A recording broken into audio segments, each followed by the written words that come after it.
कारणवश नहीं हुए थे। वहां समस्त भक्तानुरागी वाला शीघ्र भोलेनाथ के दरबार में पधारे और दीपदान करके अपने जीवन को धन्य बनाए। क्योंकि कल परसों से ही आज समस्त भक्तों को सूचित किया जा रहा है, तो आप लोग समय का ध्यान देते हुए अविलंब भोलेनाथ के दरबार में पधारे। देखिए, एक समय की बात है, देवाधिदेव महादेव मैया पार्वती के साथ प्रातः काल के वेला में भ्रमण कर रहे थे। भ्रमण करते करते उनको एक ऐसा बड़ा ही पावन पवित्र स्थल दिखाई पड़ा।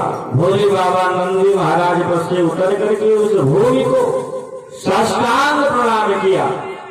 मैया ने पूछा कि हे प्रभु, आप तो देवाधिदेव महादेव हैं, ना ही यहाँ कोई नदी है, ना ही कोई देवालय है, फिर भी आपने प्रणाम किसको किया है?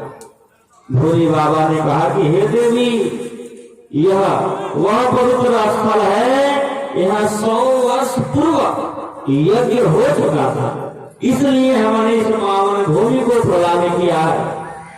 पुनः बाबा आगे बढ़े, पुनः चलते चलते फिर बड़ा ही सुंदर भोले बाबा को उसी प्रकार पवित्र स्थल दिखाई पड़ा। पुनः बाबा उतर करके साष्टांग प्रणाम किया। मैया ने पूछा कि हे प्रभु, यहाँ कौन सा यज्ञ हुआ था? बाबा ने कहा कि देवी, यहाँ यज्ञ नहीं हुआ था, 1000 वर्ष बाद इस भूमि पर यज्ञ होने वाला है, इसलिए हमने इस पावन भूमि को प्रदान किया। तो आप लोग खुद विचार करें कि आप लोग इतना भाग्यवान है, पुण्यवान है कि आपके पावन धरा धाम पे भोले बाबा का बड़ा ही सुंदर दरबार लगा हुआ है, मैया का दरबार लगा हुआ है, और इस पावन पवित्र स्थल पे रुद्र महायज्ञ भी हो रहा है।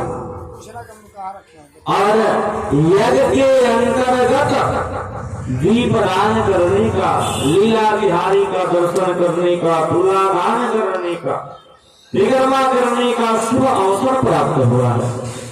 तो आप लोग खुद ही विचार करें कि आप लोग कितना सौभाग्यशाली हैं कि आप समस्त भक्तों को ऐसा अवसर प्राप्त हुआ है। तो इस अवसर से वंचित रहा है, क्योंकि जब ये अवसर निकल जाएगा तब केवल पछतावा ही रहेगा। देखिए, यज्ञ जन जन के कल्याण के लिए ही होता है, और यज्ञ किसी विशेष का नहीं है। यज्ञ तो जगदीश्वर श्रीमन्नारायण देवाधिदेव महादेव का यज्ञ हो रहा है, और महादेव किसके नहीं है? महादेव तो सबके हैं, पूरे संसार के हैं, पूरे जगत के हैं, पूरे संसार के हैं। तो आप लोग सोचा विचारी ना करें, शीघ्र अपने अपने गृह कार्य को संपन्न करते हुए भोलेनाथ के दरबार में पधारे और दीपदान करके भगवान की मंगलमयी आरती में सम्मिलित होकर के अपने जीवन को धन्य बनाना। चलिए, जो भी माताओं अभी तक अपने अपने घर में हैं, एक थाली में सुंदर सा रंगोली बना करके 5, 7, 9 दीपक, तेल बत्ती सहित मानक पत्ता, अक्षत, दुर्वा, सुपारी, दक्षिणा लेकर के अविलंब पधारे, क्योंकि दीपदान का समय धीरे धीरे निकलता जा रहा है। आप लोगों को 4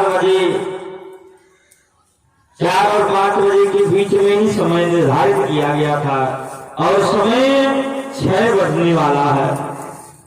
तो आप लोग जो भी भक्तगण अभी तक अपनी अपनी गृह में हैं, वह लोग शीघ्र भोलेनाथ के दरबार में पधारे और दीपदान करके अपने जीवन को धन्य बनाए। प्रेम से बोलिए भक्तवत्सल